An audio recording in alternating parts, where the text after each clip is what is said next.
आज हम रस में अगला भाग पढ़ेंगे, रस के अवयव पढ़ेंगे।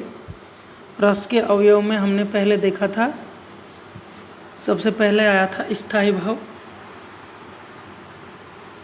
एक सूत्र हमने पढ़ाया था, विभाव, अनुभाव, व्यभिचारी संयोग, गात्र, रस निष्पत्ति।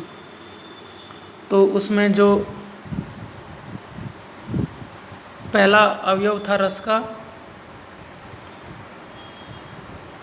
उसको बोलते हैं स्थायी भाव।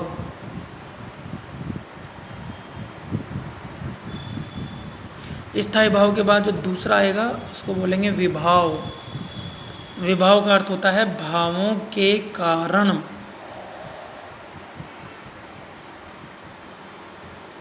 जिन कारण से भाव पैदा होते हैं, विभाव का अर्थ हुआ भावों के कारण, जिनके कारण स्थायी भाव पैदा होते हैं। तो पहला हो गया स्थायी भाव, दूसरा हो गया विभाव, दूसरा हो गया विभाव। विभाव का अर्थ हुआ भावों के कारण, ये दूसरा हो गया विभाव। विभाव को विस्तार से देखते हैं।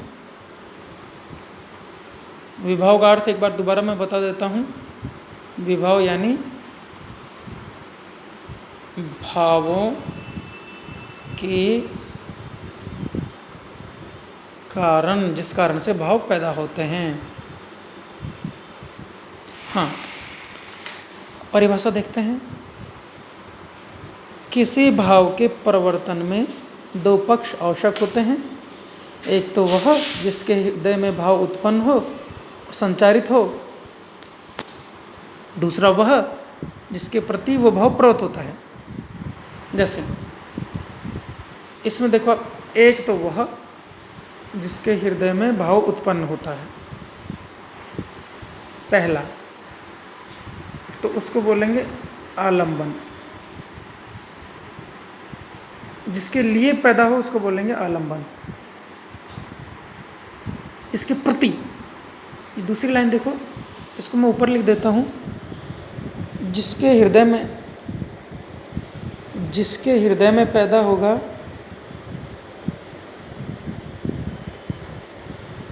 हृदय में, वो उसको बोलेंगे आश्रय। जिसके हृदय में भाव पैदा होगा उसको बोलेंगे आश्रय। और जिसके लिए पैदा होगा उसको बोलेंगे आलंबन। जिसको देख कर पैदा होगा उसको बोलेंगे आलंबन। आलंबन का अर्थ ही होता है सहारा। आलंबन यानी सहारा।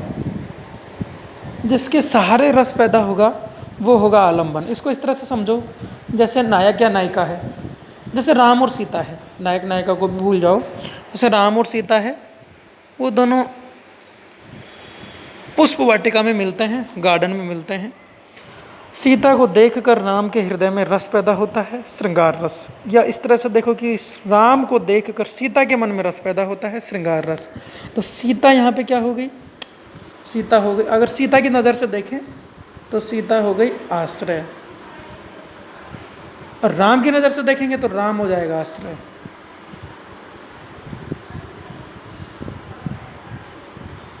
दोनों आश्रय हो सकते हैं, नज़र का फर्क है। और अगर राम के हृदय में रस पैदा हो रहा है तो वहाँ पर राम आश्रय होंगे, और अगर सीता के हृदय में रस आ रहा है तो सीता आश्रय होगी। नज़र का फर्क है, किधर से आप देख रहे हो। अब आलंबन कौन हुआ? सीता के लिए आलंबन हो गई राम, और राम के लिए आलंबन हो गई सीता। समझ में आया? सीता के लिए आलंबन है, अगर सीता की नज़र से देखें तो सीता के लिए आलंबन है राम, और राम के लिए सीता।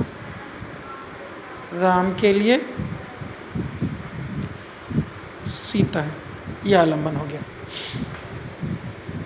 एक इसमें और है जो रस को बढ़ाता है, उसको बोलते हैं उद्दीपन। आइए, इस विभाव के दो प्रकार होते हैं, देखते हैं, लिख देते हैं यहाँ पे। विभाव के कितने प्रकार होते हैं? विभाव के दो प्रकार होते हैं। विभाव के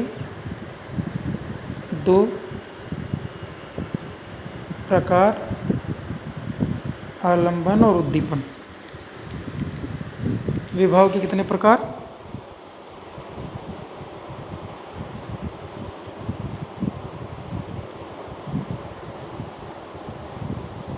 ये हो गए विभाव के प्रकार, आलंबन और उद्दीपन।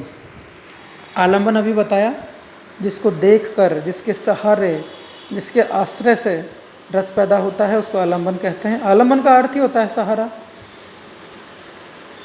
इसको इस तरह से देखो, मान लो वीर रस है, सामने आपके दुश्मन खड़ा है, आपको गालियाँ बक रहा है, ललकार रहा है, माँ का दूध पिया है तो सामने आ, तो वो जो गाली बकता है, वो जो ललकारता है, वो जो सामने दुश्मन है, वो हो गया आलंबन वीर रस के संदर्भ में। अब आपको ये भी ध्यान रखना पड़ेगा कि हर परिस्थिति में, हर रस में आलंबन अलग अलग होगा। श्रृंगार रस में आलंबन होगा नायक या नायिका। अगर आप नायक की तरफ से देखेंगे तो आलंबन होगी नायिका, अगर आप नायिका की तरफ से देखेंगे तो आलंबन होगा नायक। उद्दीपन जो रस को बढ़ाए, तो आलंबन और उद्दीपन दो चीज़ें हैं। अब यहाँ पे उद्दीपन भी देख लेते हैं हम। उद्दीपन की, आलंबन आपको बता दिया, परिभाषा लिख लो आलंबन की, जिसको देखकर या जिसके सहारे रस बढ़ेगा, पैदा होगा, उसको बोलते हैं आलंबन विभाव। जिसको देखकर रस की उत्पत्ति होती है, रस जागता है, उसको बोलेंगे आलंबन विभाव। अब देखो उद्दीपन, अर्थ देखो। उद्दीप्त का क्या अर्थ होता है? उद्दीप्त यानी बढ़ाना, उद्दीप्त यानी बढ़ाना, तेज करना। कोई चीज़ बढ़ा दे, कोई तेज कर दे किसी चीज़ को, तो उसको बोलेंगे उद्दीपन।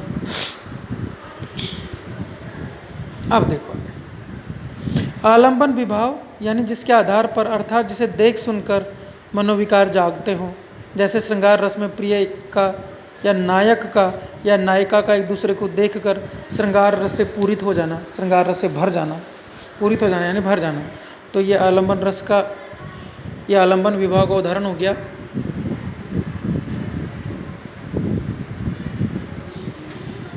ये आलंबन विभाव का उदाहरण हो गया, इसको देखकर रस बढ़ जाए, इसके आधार पर रस पैदा हो, तो आलंबन हो गया ये आलंबन। अब दूसरा देखते हैं उद्दीपन।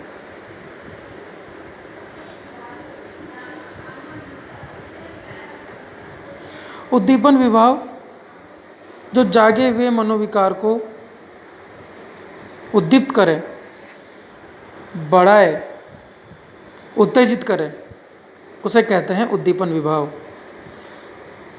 जैसे वीर रस में युद्ध की घोषणा कर दे, आ जाओ लड़ाई शुरू हो गई। चारणों का प्रोत्साहन, चरण नहीं है, चारण है। चारण एक जाति होती है जो युद्ध के लिए तैयार करती है, प्रोत्साहित करती है। नगाड़ा बजाना, एक दूसरे को ललकारना आदि।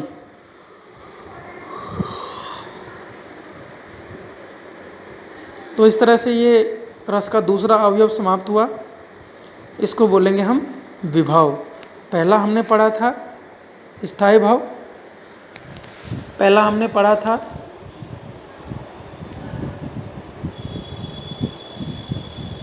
स्थायी भाव, और दूसरा हमारा हो गया, इसको दोबारा लिखते हैं,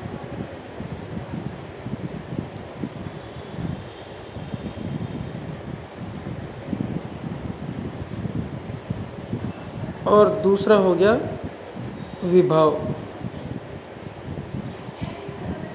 तीसरा हो गया अनुभव, और चौथा है संचारी भाव। ये चारों मिलके कहलाते हैं रस के अवयव। ये चारों मिलके कहलाएंगे रस के अवयव, स्थायी भाव, विभाव, अनुभव और संचारी भाव।